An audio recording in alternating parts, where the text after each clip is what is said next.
I'm Vanessa Konecki, and this is Research Administration in a Nutshell, a series where I make short videos about different activities that we engage in as research administrators and what it's like to be an RA. Drop a like on the video or subscribe to the channel on YouTube for more research administration stuff. And a massive, massive thank you to all of the supporters on Patreon who help keep my channel alive. More information on how you can support at the end, but for now, let's get going. An indirect or an F&A rate is a percentage that is applied to the direct costs of a project that is used to cover overhead expenses like utilities, administrative support, office supplies. A lot of times it pays for our salaries. These are the expenses that keep the organization running, but they cannot be applied to any one individual project or activity, like electricity, for example. The whole organization uses electricity, so you can't really say that, well, this exact amount was used for this research. And so the indirect cost rate, or the F&A cost rate, is a rate that is created to say, okay, for you to conduct this amount of research, it takes about this much in overhead or indirect expenses that are not directly allocable to this project to keep it going. And so we will give you that amount of money as well. So the F&A rate helps to distribute these shared expenses fairly across various programs.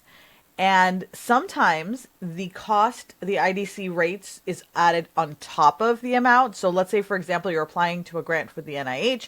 The NIH says $100,000 in direct costs is what we'll award you if this is funded. If that's the case, then when the indirect rate, let's say your indirect rate is 37%, then what happens is that when you were awarded the grant, you get that $100,000, and then you also get the $37,000 on top of that to pay for other expenses. We're going to talk a little bit more in detail about how else that happens when show you some math, but that's sort of like the basics to get started, okay? So now, how is that percentage determined? All right, so the percentage is determined in a couple of different ways. So the first way is federally negotiated rates, okay? So many organizations will actually work with their biggest body of grants. So in a lot of cases that I've worked with are DHHS, and they work with them to negotiate a rate for federal submissions and many other types of proposals. So a lot of organizations will use their federally negotiated rate for other proposals as well. So this rate is established through a collaboration with that cognizant federal agency, which is the DHHS, which is the primary source of federal funding. And when you have gone through this giant process of basically listing all of your direct expenses, all of your indirect expenses, it is a very big process that your finance department is responsible for and likely goes through every few years. When it's done, it's submitted to the DHHS or whoever your cognizant agency is. There's a whole series of things that happens. And then ultimately you're given this document that looks like it came out of 1987. This is still what they look like. So you're going to get this document and it basically outlines this is what your federally negotiated rate is. It'll tell you what it includes, what it doesn't include, when it is effective, when it expires. It talks about fringe rates, if fringe rates are applicable. So all the details related to it are in there.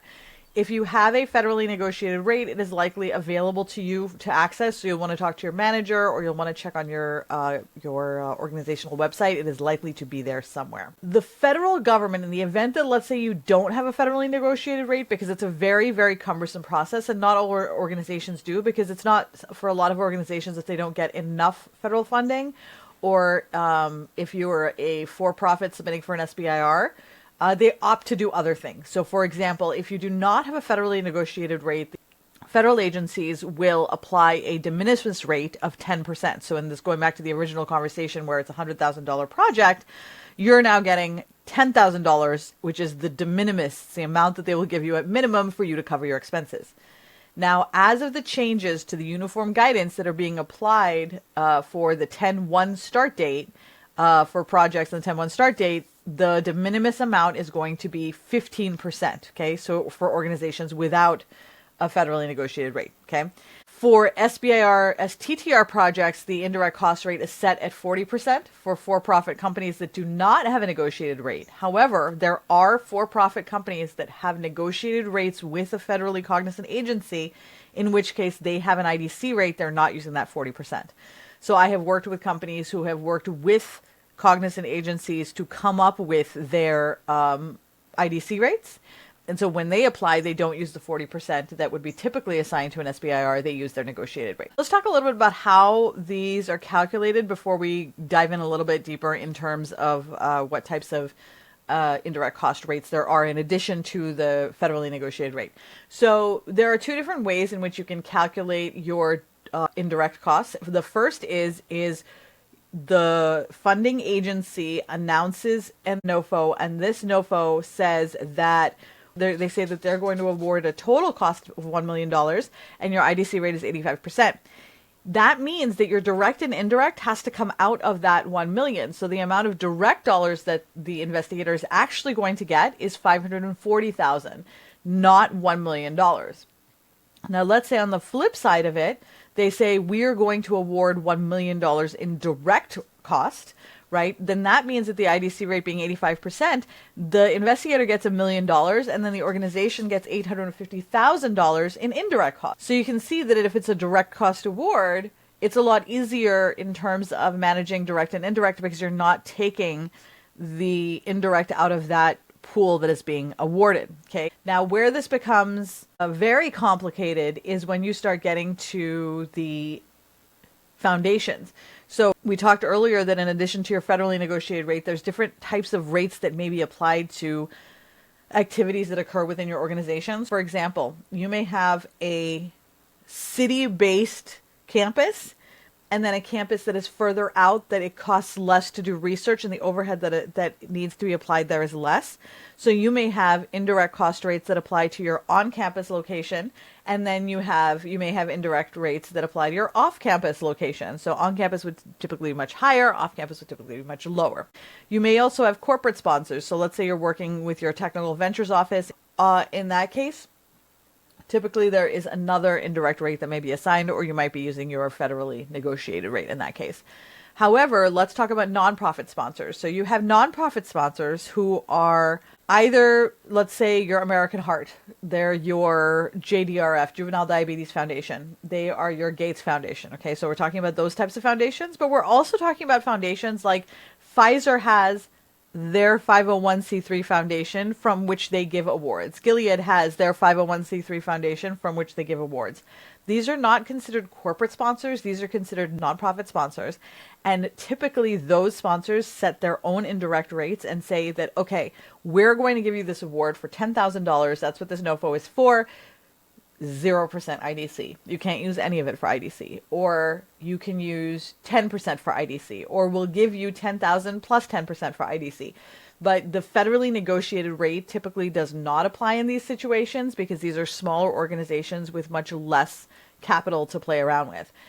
Always check with your manager related to the different IDC rates and how they are applied at your organization, because as with everything, it depends. And the challenge that exists for many of us is that the investigators have their own opinions about how they believe IDC should be applied. Sometimes they feel like it's too much. Sometimes they don't understand where it's coming from. Why is it being pulled out? There's a lot of different opinions and conversations that happen around IDC rates at the PI level, at the organizational level, at the research level, at the sponsor level. And so this is typically an area where there's already been a lot of conversation about it. So before jumping into anything, definitely always talk with your manager to understand the situation at your organization and then any history that you may need to know. A couple of other rates that we want to just touch upon is you have your discretionary and gift rates, which a lot of times are very, very low. So if somebody says, I have $1 million, I want to give $1 million to this investigator for them to be able to do whatever they want with their research. Here's $1 million, have a nice life. Sometimes organizations will have a lower amount that they will charge on that. A lot of PIs will call it the tax, right? The tax for getting a gift. In some cases, it's actually 0%. So that's something to find out. And then there is a training rate and a clinical trials rate. Again, these are all going to depend on your organization, how it is set up, but just know that these are the different types of rates that may apply. These are the things you want to be thinking about when you are both preparing a submission, but also when you are taking over a new portfolio and doing your finances.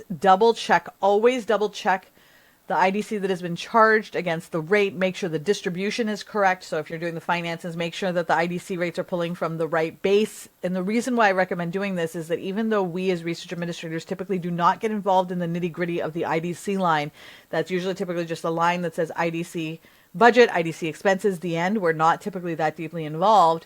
it does behoove us to know what the situation is, because if the math is done incorrectly, your PI could look like they have more money than they actually do, or they could look like they have less money than they actually do. So always check to make sure that your distribution of IDC and DC is correct, that it's being charged correctly, and that there's nothing you need to be looking at.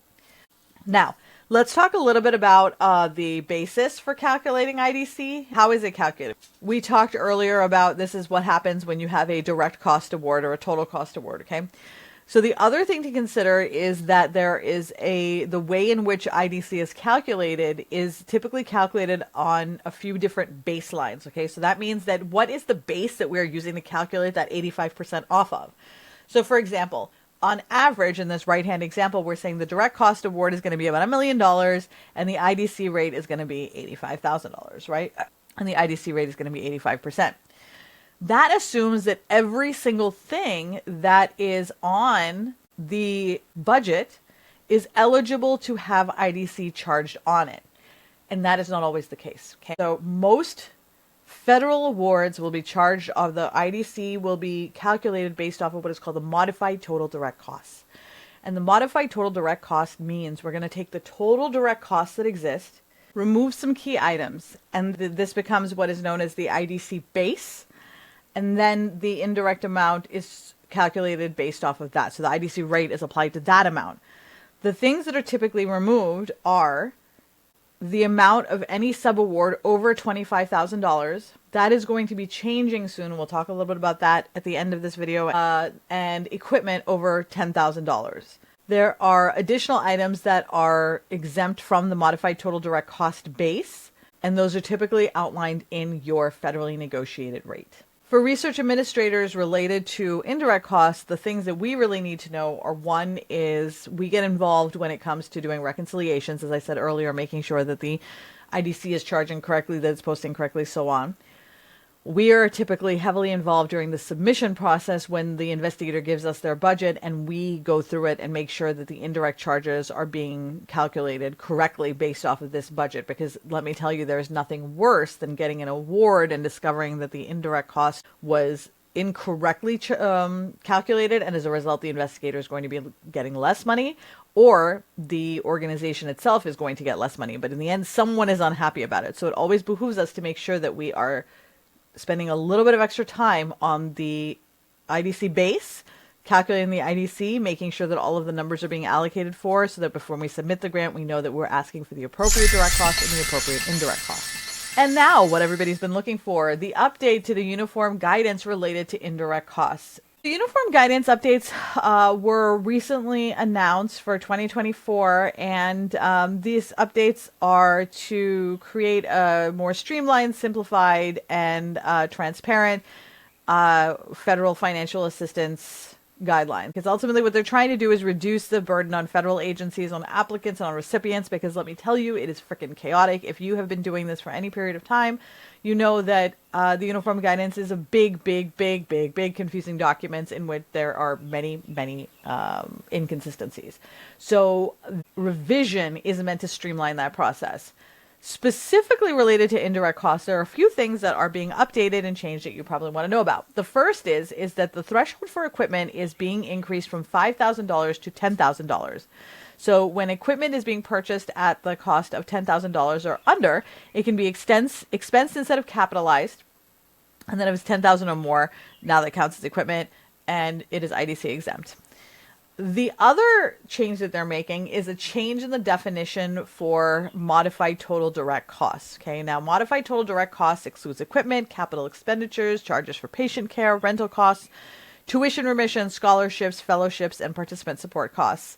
And what they've changed is, and the portion of each subaward in excess of $50,000, which is up from the $25,000 per sub that used to exist. Now, something to keep in mind is that for applying these changes to the base of MTDC, this can only be done after your next federally negotiated rate activity. So for example, let's say you just finished negotiating your federal rate like last month, then you're going to be stuck with the current thresholds, $25,000 and $5,000 for equipment, rather than the higher numbers, which you will then be able to renegotiate when you do your negotiation later. Now, let's say, for example, that you are currently in the middle of negotiating your rate. Gil Tran mentioned in his Attain session, where the link is available for you to watch from this snapshot, it'll take you right over to Attain, where he talks about that there is a gray area if you are currently negotiating your rate, and that you can likely talk to your the partner with whom you're negotiating, your consultant, and they can help you sort of get it in with the current rate agreement. This is something that RAs typically do not get deeply involved in. We're not involved in the rate negotiations, but these are things that I typically like to know just so that I can keep my ear to the ground and understand what's happening. The other thing that has changed is that the de minimis rate for indirect costs has been raised from 10% to 15% to allow for better recovery of indirect costs when you don't have a negotiated rate. So if you are working with an organization that does not have a current federally negotiated indirect cost rate, then they can elect to change it to 15%, and they can charge up to 15% of the MTDC. And that is going to be effective in 10/1/2024. Now, something to keep in mind is that the Fed has created a lot more leeway and accessibility for many CBOs, tribal organizations, states to be able to make some of these determinations on their own, because historically they have applied very strict requirements and to these particular organizations. That has now changed, so there's a little bit more leeway in that space. Now, a lot of the reasons why these changes are coming into place is because over the last few years, as I have been doing more pro bono work with smaller organizations that do not have research administrators, what we have found is that it is virtually impossible for community-based organizations to be able to submit for grants because of the complexity with which the regulations are written. It is impossible. And what is delightful to see with all these changes is that they are in fact simplifying it and making the process a little bit more accessible. Some of the questions that you're going to want to ask your boss about this is how are we implementing the changes to the OMB guidance, and what is our equipment threshold? So always know what your own equipment threshold is anyway, because some of these things may have already been taken care of in advance during your previous federally negotiated rate related to your equipment thresholds. Now, if you'll notice here, there's also a lot of questions for you to take to ask your manager related to your indirect cost rate. These are the things that are going to help you get an understanding of how indirect cost rates are applied at your organization, what resources you have at your disposal, and how you should engage with IDC during your pre- and post-award process. Thank you for watching. Another massive thank you to the supporters on Patreon who help keep my channel alive. You can support for less than $5 a month. Check the video description for links to the Patreon, LinkedIn, and my website. And as always, have a great day.